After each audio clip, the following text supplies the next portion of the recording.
Okay, we are live. I'm going to hit record. There we go. Good morning, everyone, and welcome to Dyslexia Coffee Talk. We have with us today, our guest is Mads Johan, and I'm not even going to try to say your last name because I know I'm going to say it wrong. That's it. I'll try. Øgaard. It's good in English. It's not correct, but it's good. How are you today? I'm actually good. It's been very busy the last month. I just finally kind of cleaned the whole house. Everything is back on track. So I feel very good today. So everybody knows who you are. A lot of people within the States know you because you're an artist, but you are also a special education teacher. You are dyslexic and you have dyscalculia, which I can never say properly as well. Yes. So do you mind if I ask how young you were or old you were when you were diagnosed? Yeah, so it's a bit of a story behind that, but I was 10, 11 when I got the dyslexia diagnosis, and I was 13, 14 when I got the dyscalculia diagnosis. Okay. So I was lucky. I got a very good mathematical teacher.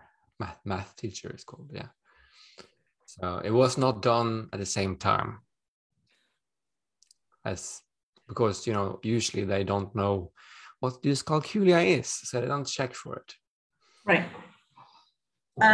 Was it the math teacher that sort of pointed out to your parents that he thought something more was going on? Yeah. So it was in a specific situation because she actually studied more about dyscalculia because she was very interested in it, and she was actually studying under a professor in Oslo. I live in Norway at the time, and I just happened to be at the right place at the right time because she needed someone to try these techniques out on. And I was like, she picked me up and said, "Hey, let's are you interested? I think you have some trouble with math. Can we do some tests?" I'm like, "Sure, yeah, I would love to." And there was no surprise. I definitely had dyscalculia. She got her license and I got a diagnosis. So it's a win-win situation because she also wanted to write a book about it. I don't know. I think she made some math books for dyscalculia individuals eventually. So I had a little saying in that. That was really, really fun. So I was at the right time at the right place. Otherwise, it would probably never been picked up.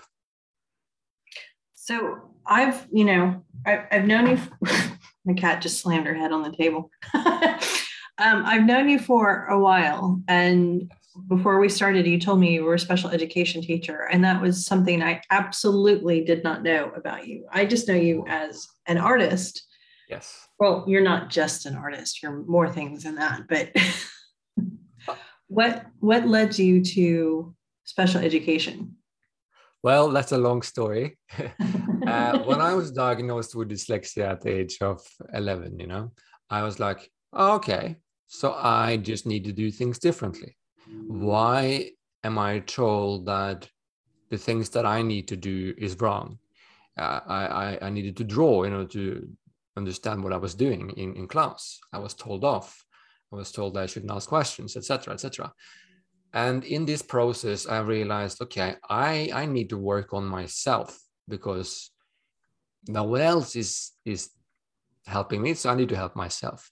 Mm-hmm. So in this process, I started working on my own mental health. What is dyslexia? What is all these things that stops me?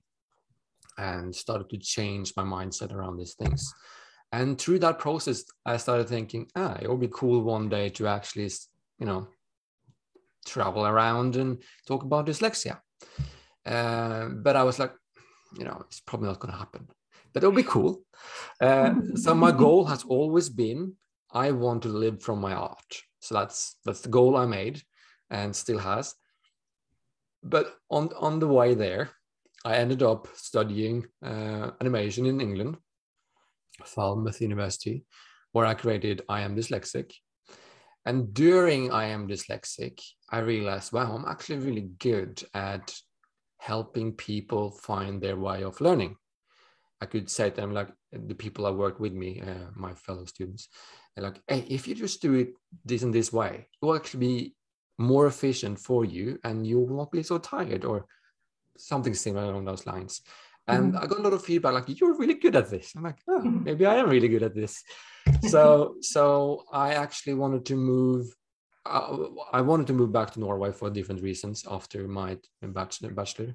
I applied here in Norway for basically on the way to become a art teacher. So you need educate teacher in the as a foundation, and then you can add to it. However, they told me that animation was not what's the word, enough to become an art teacher, which is very ironic because we do everything in animation. Right. So I was like, okay, screw you guys, screw Norway, I'll move back to England. So I applied to two things. I applied to special education in art and special education. Now, education and art and special education. And I got into education and art. And I remember it was right before bed. So I remember like, okay, I got in. I'll go back to England. Good. And then I woke up next day and said, no, I am going into special education.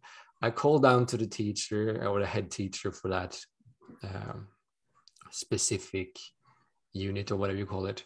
And I had convinced her like, hey, you want me, you want me because I know what I'm talking about. I made this film. I'm currently illustrating a book. I'm working with Dyslexia Norway. I'm traveling around Norway to hold presentations. You want me. And she said like, this is going to be a lot of writing. This is going to be very difficult for you. I'm like, I know, I want to get in. This is what I want to do. So in a moment when I put my foot on the pavement, after going off the train, I got on text message saying, you got into special education. So I was like, yes, okay, here we go. I failed in every subject because I couldn't write. I was not on par with the academic university master level that I needed to be. But I learned to write English that year because that's the only thing I did. And I passed. I made it. I got my degree. And I learned I learned a lot, and I learned to write English. I basically used absolutely everything that I had used of every support tools, every learning technique, everything that I had made up until that point in order to survive this master. And I did it. My dissertation saved me.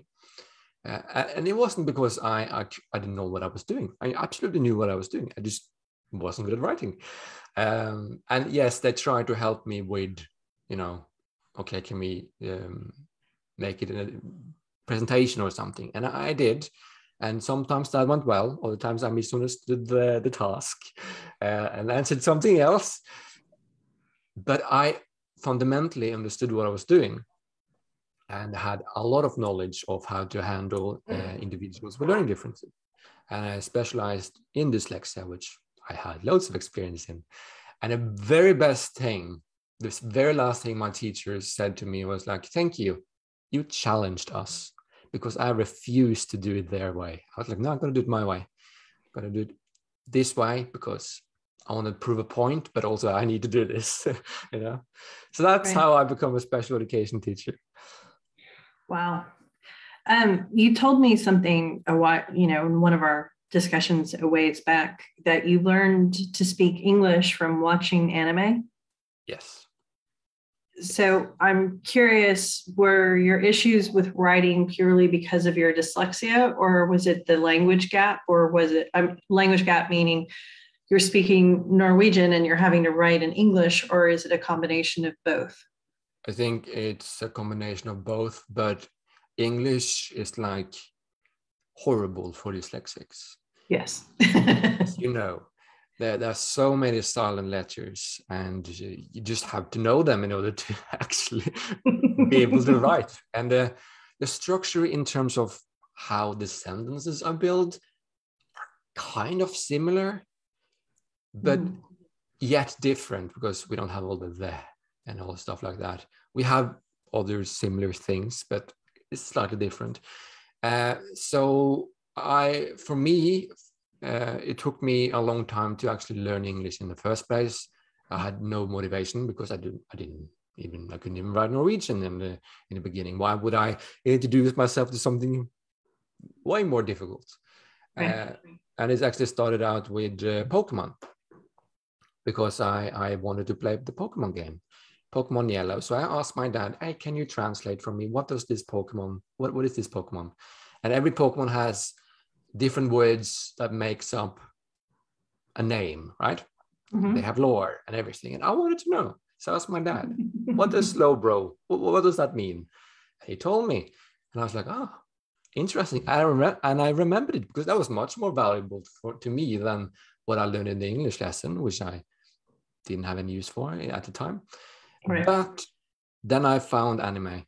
And the big thing, not only in terms of English, but I wanted to read, because I had to read the subtitles in order to understand what I was saying, because otherwise it's all Japanese. So I gave myself English dictionary, English Norwegian dictionary, and I stopped for every new subtitle sentence that came up. I stopped it, checked every word, and continued. So the episode got double the amount of length, but I learned English because that was my motivation. Right. And doing that for a few years, then you get good. And you read the sentence like that, and you get my English improved, my reading skills improved, the meaning Norwegian improved, and I even learned some Japanese. And even if I didn't understand what's going on from the text, I can understand from the visuals, because I learned visually. And this was the motivation I needed. So that's how I fundamentally learned English. But it took me years before I actually got good at writing. I didn't get good at writing before I started my master's, which is way too late, but it works, Right. I went through a bachelor degree in England, without really writing good English. So it's possible. Interesting. It's interesting that you could do a bachelor's without writing a whole lot of English, but you can't do the master's without writing a whole lot of English. It depends. I think it depends what kind of degree you take. Like art, sure, is more. Is it leverage? Is that the right word? I suppose, or it's more. It's not as high in terms of like your writing skills, unless you do some creative writing, obviously. Right. I'm not sure. Yeah. Maybe I'm wrong. It depends on the school. But when you're doing an English-specific master degree that's just text-based the whole way, then yeah, your English need to be on point, which it wasn't. So tell me about I Am Dyslexic, because it says that it was a student film, and I know that it's near and dear to your heart. So what brought, I think your life was obviously the inspiration for that, but tell me the story of getting to I Am Dyslexic, and then creating it and putting that out. So basically what you're telling me, you want my whole life story. No. We don't have time for that, unfortunately. No, we can take a shorter version. So in second year of my animation degree, we were told that we were going to make a third year film. This happened every year. And I was like, yeah, I have some ideas, but I might not do it. I don't need to do it. I can work on someone else's film. And so for a while, that was my thought, until I realized, hey, this is my opportunity to actually explain to people how I feel. What have I been going through? what's going on. And I wanted people to relate to this, so they can go to the teacher or parent or friend and say, hey, this is how I feel. You know. And so that was what I had in mind. In the beginning, it was very, very, very close to my actual story. But over time, it changed a little bit. So in April or February, maybe it was between March and April, we started the development of this idea. In 2015, I believe. Yes, in 15. And by the end of the year, we were supposed to write the script before the third year. So when we go to the third year, we can present it. And I spent 3 months, that was summer holiday, just to try to get some words down on this stupid paper. And I panicked and I was unable to write much at all. So I did some designs. I knew everything up here, but I just couldn't put it down into the paper. So I go back after three months. I was exhausted because, I tried so hard. And I said to my teachers, I can't do this. That's not going to happen. I'm not going to make this film. And they said, yes, but no, you need to do this because you have such a good idea. Go on, I was like, no. And then I had this one friend. She helped me with the previous year's dissertations, because again, writing, and so she kind of understood how I was thinking. And she said to me, Mads, give me 10 minutes. Just tell me everything that's in your head. Just spit it out. And I was like, sure, yeah. I envision this guy, that climbs up a mountain of books and pages grow out of his face, kind of similar to Castaway with Tom Hanks. And he's wasted on this mountain and he has to climb on top. And she was like, there you go. I was like, there you go. I got to write it down. I've never written anything so fast ever. And I went and made some concept art. 1 or 2 days afterwards, I went up on the stage and I presented, hey, I'm going to make a film about my experiences with dyslexia. And I got green light and teamed up with the co-director, Kate Wyman. And we started creating this film.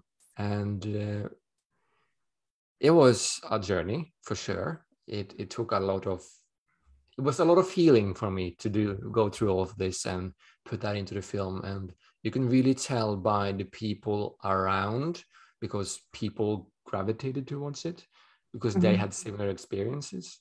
Of course, because art usually where these individuals with learning difference go to. So we became overall almost 60 people working on this film. Wow.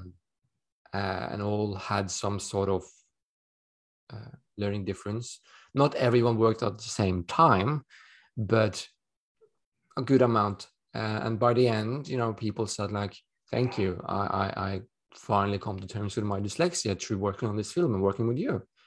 I was like, good. And that's when I started to think maybe I should study special education.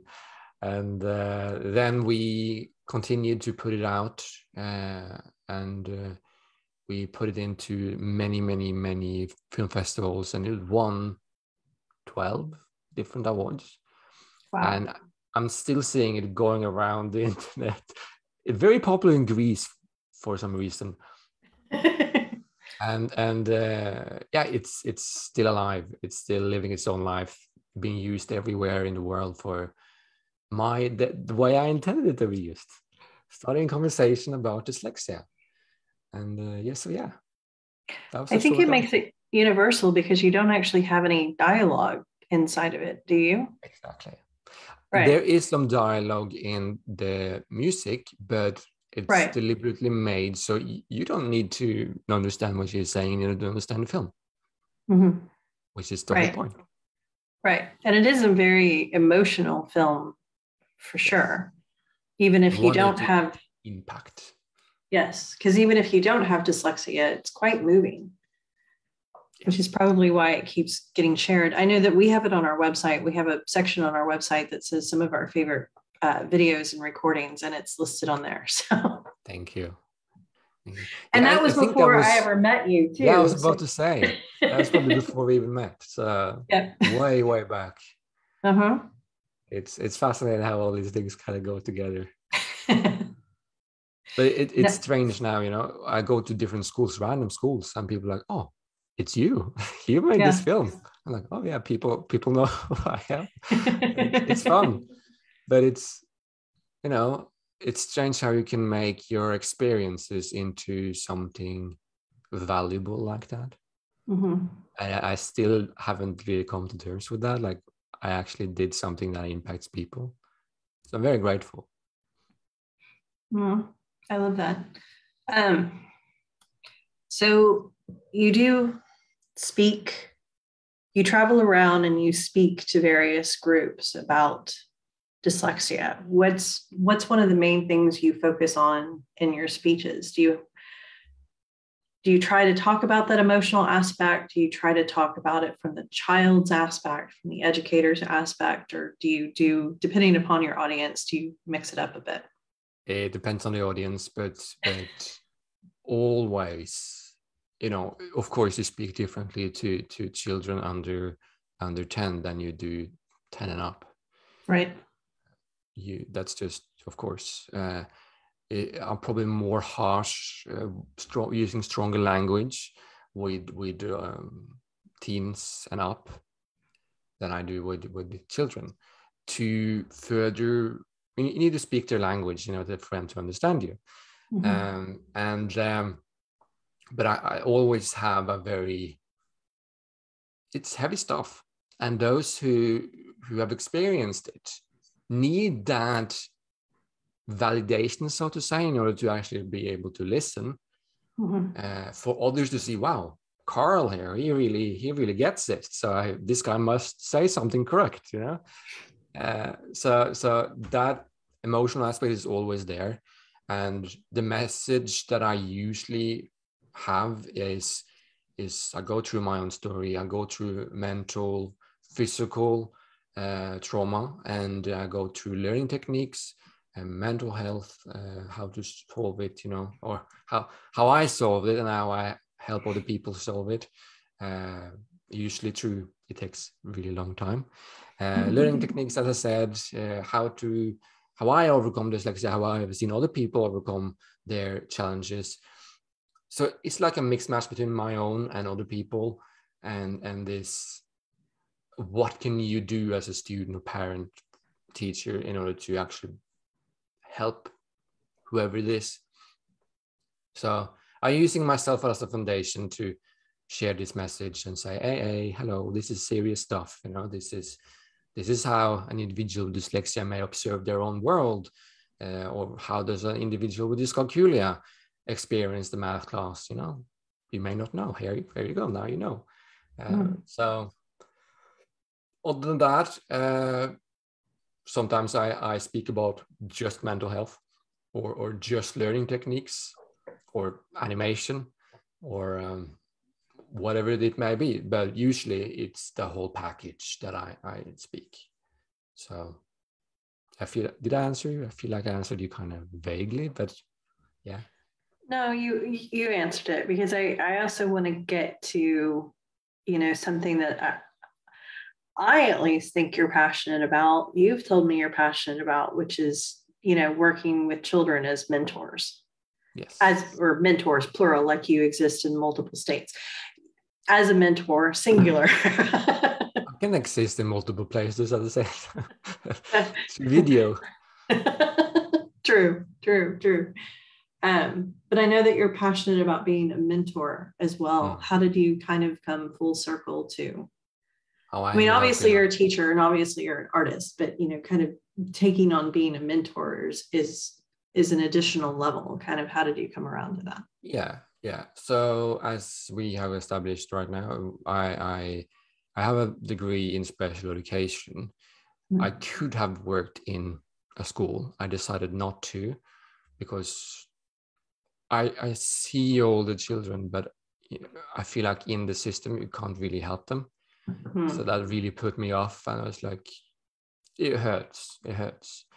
So I wanted to, I focused mostly on my speeches because I could see the children that actually was there, either through events or I went to schools that, wow, this is working. I can reach them the way that I want, the way that I know they need. And I was like, this is amazing. Always loved children, and they always love me for whatever reason. So I'm very good at communicating with them. But I wanted to play around with the idea to actually do one-on-one talks with them, and I did physically for every now and then. But then in 2020, yes, Jake Sussman, he texted me out of the blue and said, "Hey, dude, yo, I like what you do. Do you want to be a mentor?" I was like, "Oh, that's convenient because I just wanted to do something like this." And so I signed up and work on that. And it's really great because I can, even though it takes time, obviously, you can kind of influence them over time to kind of think or do something to improve their mental, physical or challenges or whatever it is to whatever medium that they want. And that can change depending on the session, of course. And it feels really nice. I feel like I can reach the child further than what I probably could have done in the classroom, because they usually are very excited. Oh, but it's you. Cool. I want to hang out with you. And that gives you that, okay, cool. They are actually here because they want to, meaning they are more open to actually work on themselves.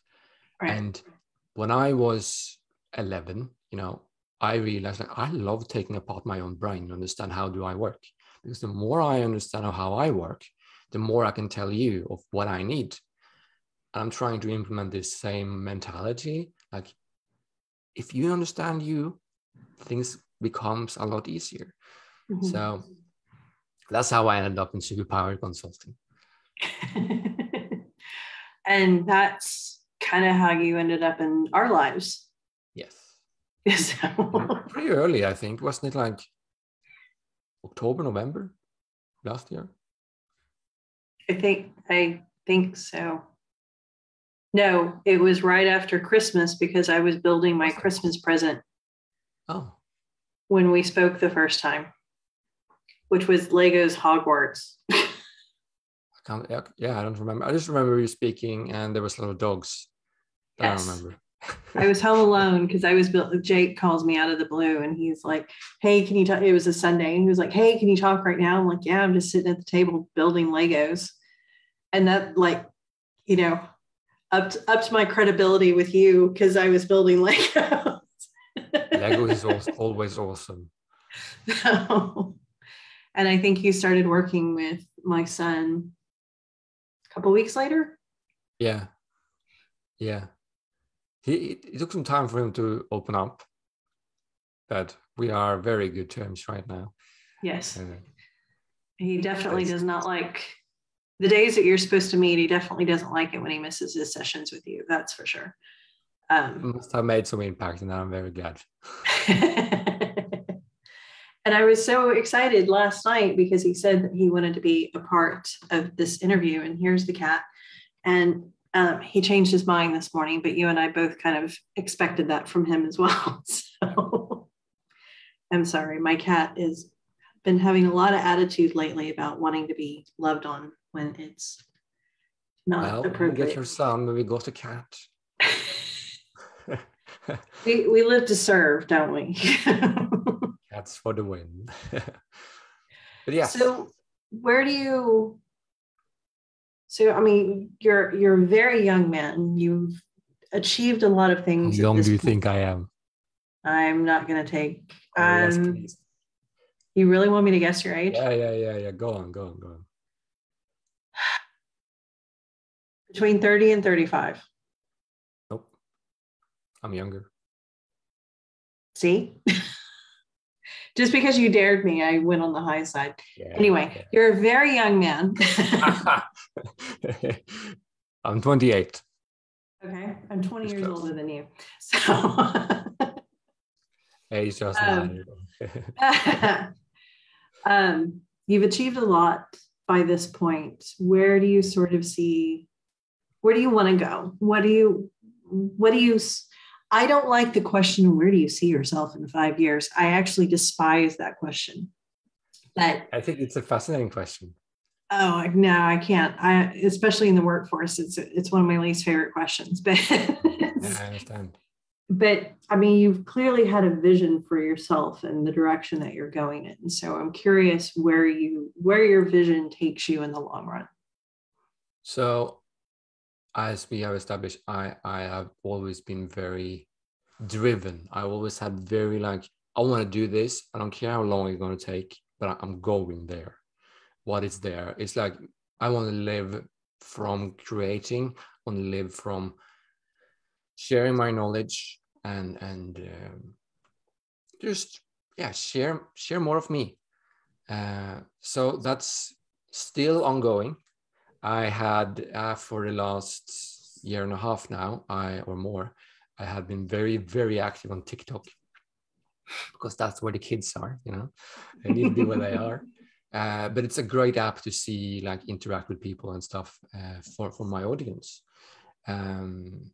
And that has given me the confidence that I needed, you know, to maybe be more comfortable in front of the camera, which now I've been working on for a while. I've been trying on different things, but I want to be more established on, like, YouTube, for example. I have many good ideas that I just need to do. It's just been a few things in the way that I actually now I can do it. I want to continue doing basically all the things I'm doing currently. I want to amplify. I want to do more of it. Because I really enjoy what I'm doing, and I really see that it's making a difference, is working. And I want to do all of those things because one gives a break for the other one. And as long as I can go on, I know it works. I get the income from all these sources, and I can live from it. As long as I can do that, I will continue and just, yeah, make more art, make more content, help more people, share more of my knowledge, and gain new knowledge. Yeah. And that improves myself as well. I love learning. I love evolving. And so, yeah, more of what I'm doing right now, as long as I can do it for. Do you have any more animation projects you want to work on? Yes and no. I have a few cool ideas, but animation is a very long process. And I worked on the ADHD film called The Whole World in the Universe, A Whole World in My Suitcase, made together with ADHD Norway. That finished in early 2020. So I'm kind of like, okay, I need a break. Need a break from that because it's such an intense thing. But yes, I do have a few ideas. But before that, I have more illustration jobs, more video / smaller animations from my own videos that I want to do. And I have loads of ideas of things to represent people or represent something. But in immediate future, no, I don't have something right now that I want to illustrate into a film, because it takes such a long time. It does. Tell everybody what your YouTube channel is. Oh, it's my name. It's my name. It's everything, like everywhere, is Mads Johan Øgaard. So if you write Mads Johan Øgaard, you'll find me on, or without the Ö, it's O, because otherwise no one will find me. So it's my full name on every platform. Okay, perfect. And or if you can't write my name, you can write I am dyslexic and you find me instantly on YouTube. This is true. You had to send me that O with the line through it. I don't know what you call that. Yeah. Yeah. But I can see it on the live. You've written it, Dyslexia Coffee Talk with Mads Johan Øgaard. You've written it. I have, because you sent it to me. And so I keep going back to that and copying it everywhere. Good.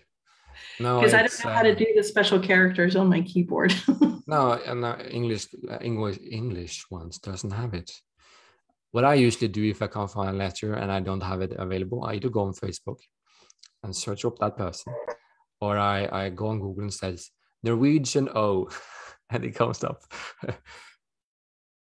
But just without the O, you will find me everywhere. I'm on every platform, almost every platform, on the same name. So it should be easy to find me.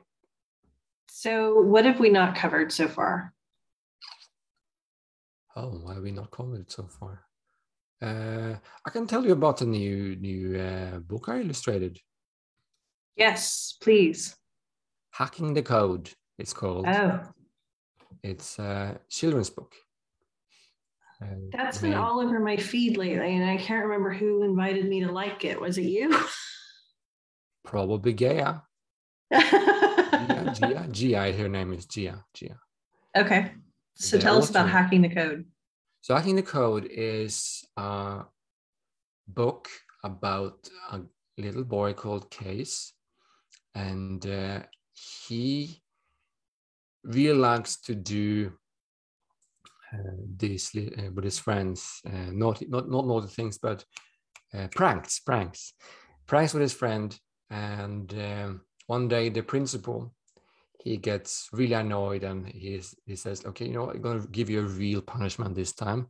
You're going to write a full essay of things you find difficult. And for his friend, it was like, no big deal, right? But for Case, it's the worst thing ever.